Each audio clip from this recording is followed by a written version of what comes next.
Salgono i contagi, cresce il numero dei pazienti ricoverati con le città di Padova e Verona a guidare la triste classifica pubblicata con cadenza quotidiana dalla Regione Veneto, dove è stata identificata la presenza della variante Delta Plus, più contagiosa del 10% rispetto alla Delta.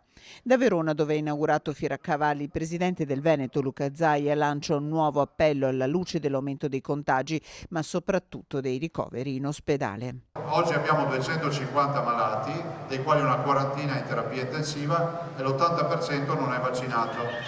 Questa è una regione che ha vaccinato l'84,5%. Il vaccino ci dà una mano, ma l'altra mano ci dà questa.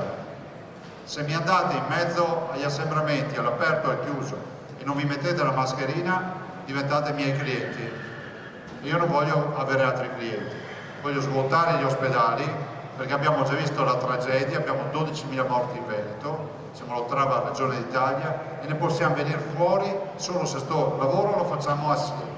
4 nuove vittime nelle ultime 24 ore. Dalla pandemia si può uscire solo insieme, percorrendo dopo 20 mesi di lotta quotidiana anche l'ultimo miglio. Fondamentale la ripartenza in comparti fermi, compreso quello fieristico. Fondamentale ripartire in sicurezza.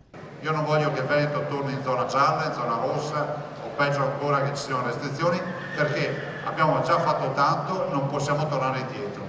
Quindi veramente non abbassate la guardia, perché oggi non siamo preoccupati perché i dati ci dicono che gli ospedali tengono, però se questo incremento quotidiano che vedo non si arresta, prima o poi arriveremo ad avere dei problemi.